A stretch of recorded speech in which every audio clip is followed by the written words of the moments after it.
Друзья, всем доброго времени! Сегодня в видео предлагаю вам вместе со мной распотрошить и пересадить вот такую вот красоту. Друзья, это орхидея бабочка Ayxin Spot Leopard. Да, вот такой вот красавчик. Но мы с вами будем пересаживать не именно этот экземпляр, это подросток.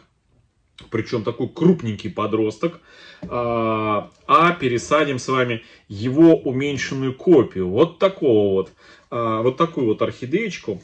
Это, друзья, клон другой нашей орхидеи Ayxin Spot Leopard, крупной взрослой орхидеи материнского растения из тайваньской оранжереи. Вот такая вот красотка. Точно такая же орхидея, но только она немножечко своей такой, знаете, более какой-то, знаете, насыщенного окраса, насыщенного цвета. Бабочка Ayxin Spot Leopard, вот здесь вот она у нас цвела. И вот она закончила свое цветение. Это клон, еще раз повторюсь. Просто я для образца показываю вам, как эта орхидея цвела в первом своем домашнем цветении. Кстати, это тоже в первом домашнем своем цветении, но на момент покупки она в тайваньской оранжерее цвела, уже цвела. А это у нас был цветонос первый. Но он с несколькими цветами был. Вот там он стоял, цвел. Вот, в общем, друзья, предлагаю вам вместе со мной распотрошить вот эту вот малявочку. Вот. Я ее сейчас достану вот из этого мерного стаканчика. У нее тут своя бирочка от садовника. Здесь у нее уже трава успела вырасти. Кислица, да, по-моему, называют. Даже вот у нее, по-моему, уже и семена полезли. Но, друзья, время не ждет. Время, говорит, нужно пересаживать, потому что корни у этой орхидеи пошли в рост. И если ее не пересадить в ближайшее время, то эта орхидея... Мася.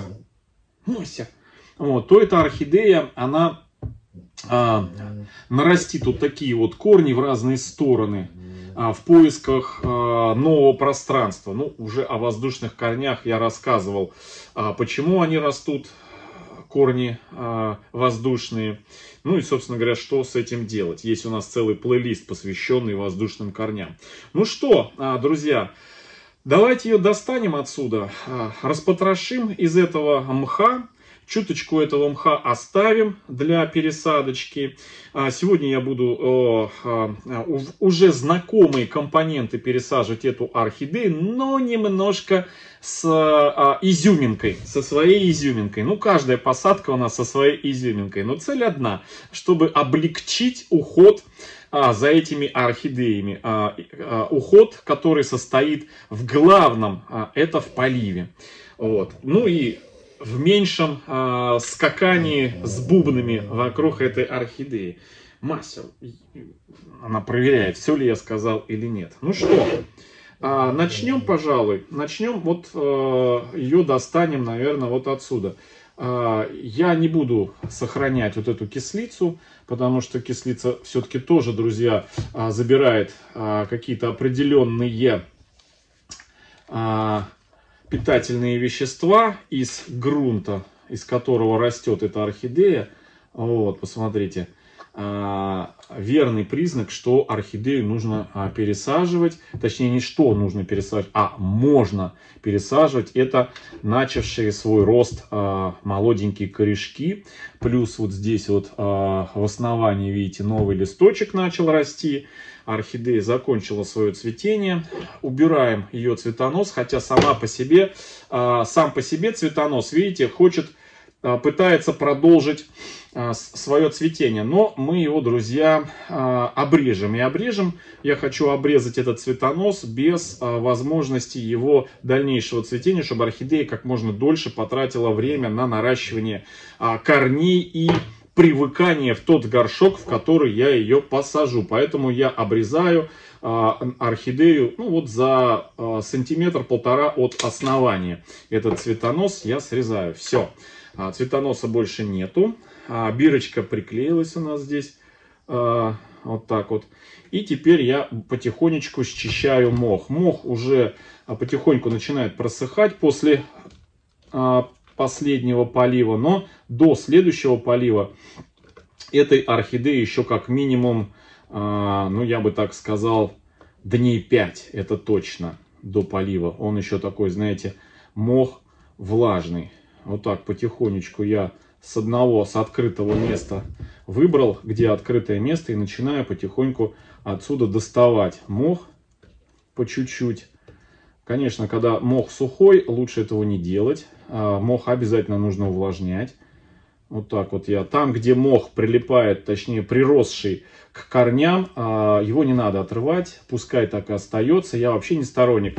Раньше вообще бытовало очень много видео. Если старых посмотреть видео на ютубе других ютуберов, архаманов, девочек, очень много было видео, в которых прямо, знаете, засилье такое, когда...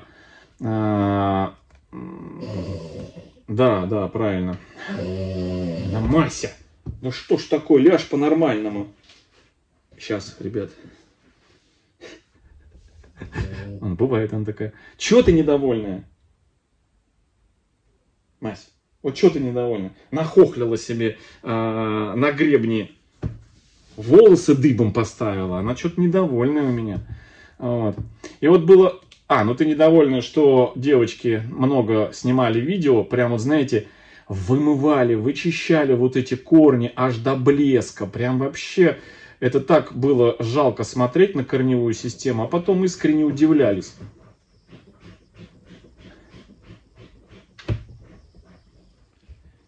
Это она гнездо себе копает опять, место. Вот. Значит... Потом вычищали, а потом искренне удивлялись, почему орхидея, вот непонятно почему, корни отсушила. То есть, корни погибли. Потому что, понятно, что веломен пористый, начинают его чистить, физически его начинают вмешиваться в его, скажем так, жизнедеятельность. Он пористый. И, соответственно, рвут эти пористые места, отрывая кусочки коры, кусочки мха. Естественно, веломен порванный, он уже как бы не восстанавливается. Вот. А некоторые архаманы с пеной у рта доказывали, что поломанный и отсутствующий веломен на прутиках, вот на этих вот, нарастет и восстановится. Но это невозможно. Вот. Поэтому я всегда сторонник был, что, если что-то где-то присосалось, приросло, то и не надо отрывать. Если, конечно, корни не повреждены и не требуют удаления сами по себе. Собственно, посмотрите, в общем-то, неплохой экземпляр у нас. Смотрите, как раскуклились. Смотрите, старый корешок был, с которым покупал, и новый прям такой пымс. Такая морковочка зеленая наросла. Вот. В общем, я этот мох не отрываю. И вместе с этим мхом, естественно, перекочевывает из одного старого грунта в новый грунт своя микрофлора, которая уже сложилась и при которой корни орхидеи себя чувствуют хорошо и идут в рост. В общем, вот как есть, так и есть. Как есть, так и есть. Один цветонос у нас у этой орхидеи. Все, вот так вот я ее и пересажу. Листик я тоже не буду удалять, вот этот вот. Потому что посадочка... Хотя, знаете, я, наверное, удалю этот листик, чтобы у нас притопить вот эти вот корешки. Придется удалить. Ничего страшного. Он, кстати, такой немножко поврежденный. Еще с покупки был. Вот так вот, все. В общем, даже здесь обрезать ничего не надо. Прям вовремя мы все это дело начинаем пересадку этой орхидеи. Один единственный вот корешок, такой, знаете, не очень хорошего качества. Наверное, я его удалю. Вот, это который был внутри. Вот так вот, все. Вот такая вот красотка у нас. Вот она. Все, что осталось, то осталось. Вот так вот. Так, а теперь куда мы будем, во что будем сажать? Пока орхидею я ни в чем не буду замачивать, потому что все профилактические обработки эта орхидея уже прошла среди прочих остальных орхидей. Так, а если что-то у нее начнется, то мы ее обработаем отдельно. Буду сажать, друзья, эту орхидею вот в этот вот стакан, в мерный стакан. Это будет бюджетная посадка с точки зрения горшка. Почему? Потому что он литровый. Он, конечно, немного великоват по корневой системе. Посмотрите, ну не намного. Вот, не намного. Мы сократим объем этого горшка. Я подобные уже посадки делал немало. И особенно мини, маленькие орхидеечки, подростки орхидеечки в большой емкости сажал. Но пространство лишнее мы компенсировали крупными какими-то кусками. Вот, например, у нас есть вот орхидея Yellow Leopard, желтый леопард. Вот она тоже была прям вот, я микробом ее сажал вот сюда и компенсировал внизу куски такие большие керамзита клал, чтобы уменьшить объем этого горшочка. И этой орхидее очень все понравилось, друзья. Очень все понравилось.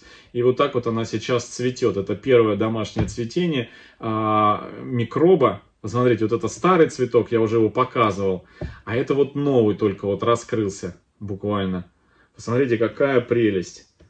Вообще обалденный, просто обалденный. И вот он был маленький, прям совсем маленький. Я помню, когда пересаживал его, немало было скептиков, что орхидее будет плохо, она зачахнет и все такое прочее.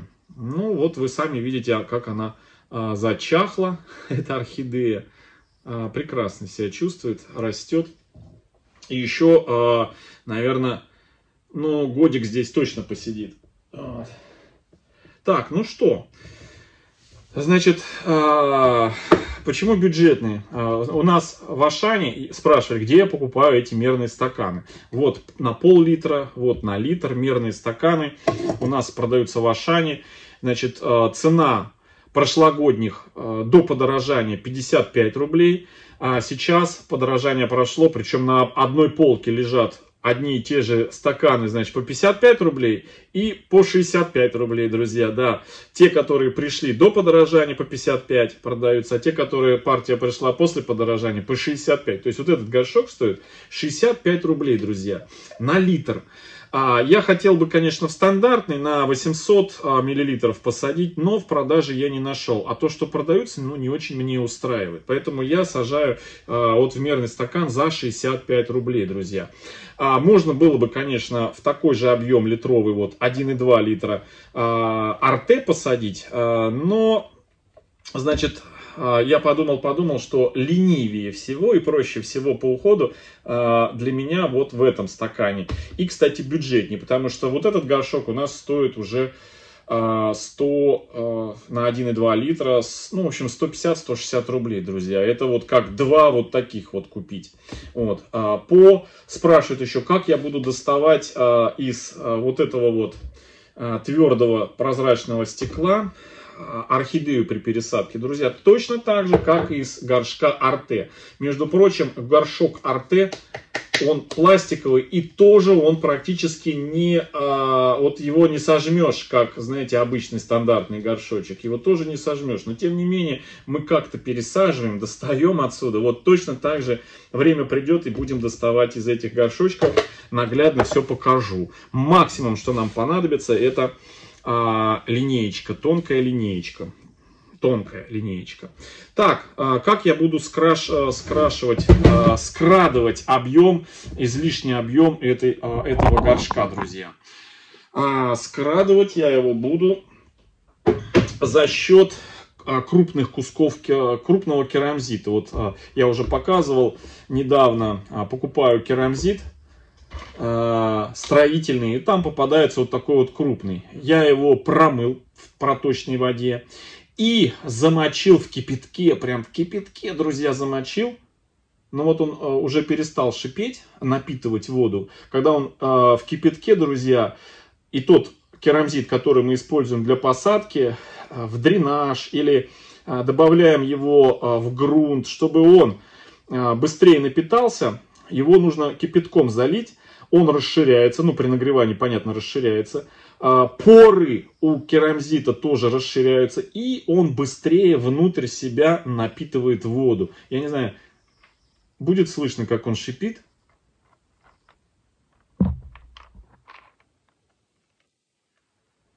Я не знаю, где тут микрофон у камеры, куда подносить, но он шипит. Вот, потихонечку шипит, не шипит в смысле, ну как это, знаете, как пепси-кола, вот так делает, это впитывается в него вода. Почему кипяток еще? Кипяток, помимо всего прочего, убивает вирусы, ну, свыше там 45 градусов вода, она убивает вирусы, другие микроскопические, всякую микрофлору нехорошую. Поэтому вот я еще такое, знаете, приятное с полезным совмещаю. В общем, вот этот вот сейчас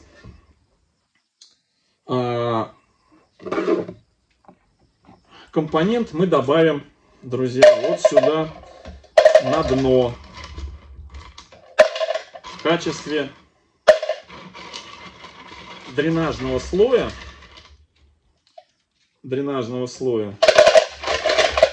Ну и плюс еще это сократит существенно нам. Так, друзья, сейчас я воду солью, а то неудобно мне брать. Вода горячая. Сейчас пускай немножко подостынет, потому что я сюда сейчас сделаю фитиль. Да, друзья, фитиль уже, конечно, наверное, многим надоел. Вот. Но, друзья, что я использую, что-то новенькое хотят, покажи новенькое, друзья. Но я пересаживаю в первую очередь орхидеи-то еще и для себя, потому что мне за ними ухаживать. Вот. Поэтому я сразу... Ой, мох вот пахнет свежестью и хороший запах. Вот запах водой, хорошего, знаете, такого озерной водой. Вот. Не затхлый, не вонючий, не противный, в отличие от того мха, который мы с вами недавно использовали неудачно. Так, со стороны ручки я буду укладывать вот так вот. Так, а теперь вот так вот эту колбасень сложил. И теперь сокращаю объем керамзитом. На дно кидаю. Вот так вам покажу все. Вот так. Он еще и крупный керамзит, помимо того, что скрадывает объем, он еще и выполняет хорошую функцию, ну, дренажа, понятно, но еще и, так, немножко примерим. О, замечательно, все. Смотрите, насколько мы накидали. Но он еще и выполняет функцию аэрации, то есть он такой крупный, но сейчас его не видно. Ну вот, в этом, здесь посмотрите. Видите, он крупный, хорошие такие расстояния между фракциями. Хорошо будет вентилироваться снизу воздух. В общем, корням будет очень хорошо туда опускаться и дышать, и во влажной среде. И там будет удерживаться влага и воздух. То есть раздолье корням, просто раздолье. Так, дальше. Плюс еще, да, можно ставить на металлическую какую-то основу, на подоконник, корни не будут подмерзать. То есть здесь воздушная такая подушка. Вот, и плюс керамзитная подушка. Теперь грунт. Из чего я буду составлять грунт, друзья?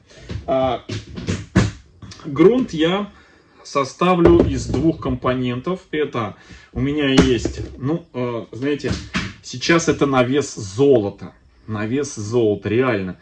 Это одна из фракций орхиаты, друзья. Да, ну, потому что цветок у нас обалденный, да? Такой спот-леопард, такой королевский, королевский цветок, королевская бабочка, соответственно, ну, что-то королевское должно быть, в отличие от того, что, скажите мне, в отличие от того, что здесь бюджетный керамзит, бюджетный этот, как его, стакан, в который мы сажаем, ну, должно быть что-то такое, знаете, хорошее от, не пойму, что-то посветлело, ой, потемнело или посветлела камера с освещением, не знаю, что это такое, или потемнело, или что. В общем, что-то должно быть королевское, вот, это будет орхиата.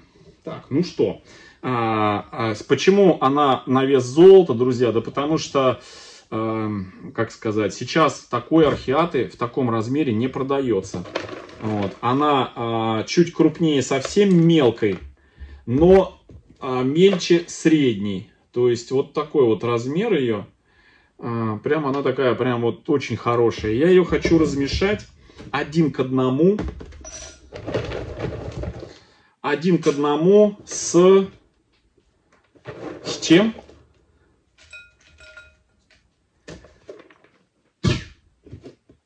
Вот. С кокосовыми чипсами, друзья. Да, вот, с кокосовыми чипсами. 1 к 1. Вот так вот. Кокосовые чипсы у нас недорогие выходят. 44 рубля мы с вами считали за литр. Вот. Можно, конечно, вместо орхиаты добавить обычную, самую обычную кору. Ну, вот так вот, все. О. Я не знаю, что у меня на экране темно. Я не знаю, хорошо бы, чтобы у вас было все хорошо видно. А у меня почему-то после показа вот этой орхидеи, почему-то как-то освещение на экране потускнело. Надеюсь, что это только на экране. Так, ну что, давайте нашу малышку с вами посадим. Керамзит остыл у нас, но в любом случае я чуть-чуть кидаю на дно. Напишите, друзья, вам видно все? Вот так вот я, видите, подушечку сделал сверху на керамзите. Теперь можно нашу красоточку сюда помещать. Вот так вот. Ну вот, а теперь смотрите. Смотрите, как идеально корневая подходит. И по объему, и по высоте, и по всему. Просто идеально. Прям вообще по кайфу. Все, теперь, друзья, я засыпаю. Вот. Я имею в виду сыплю, а не сплю. Я засыпаю. Вот. Это, знаете, как тоже с донами некоторых ассоциации неправильные какие-то возникают насчет донов. Вот у меня почему-то насчет дона ассоциация это Дон Кихот, друзья. Что-то такое, знаете, испанское. Вот. Но некоторые начинают писать, что какие-то нехорошие ассоциации. На что я говорю? Знаете, есть такое тоже выражение, что это не действие, когда говорим голубые ели. Да? Они не только ели, но и пили. Да? Но голубые ели это не действие, это елочки. Вот. Понимаете? Елочки. И у меня никаких других не возникает. Вот точно так же и с донами. Доны это те, кто оформляет платную подписку у нас в группе Архамания для участия в розыгрышах, которые мы буквально со дня на день я объявлю время и день, когда мы начнем первый розыгрыш в апреле. Я, друзья, за несколько дней и в видео скажу, и ВКонтакте напишу в группе, и у себя на странице. То есть вы узнаете, будете оповещены. Но в любом случае, это не важно, будете вы на прямом эфире. О, светлеть начинает. Надо же, ничего себе. Вот. Но это не важно, будете ли вы в прямом эфире, не будете ли вы в прямом эфире. Все равно вы будете участвовать в розыгрыше. Вот. Все это будет происходить примерно следующим образом, что все участники будут занесены в программу. Все участники будут занесены в программу, и эта программа случайным выбором выберет победителя. Победителей у нас будет несколько, потому что я уже говорил, что на каждые 100 донов у нас одна орхидея разыгрывается. Сейчас у нас там сколько? 550 донов, да? Но если будет 600 к дню розыгрыша, то 6 орхидей будет разыграно. Так, ну вот так вот у нас это все дело получилось.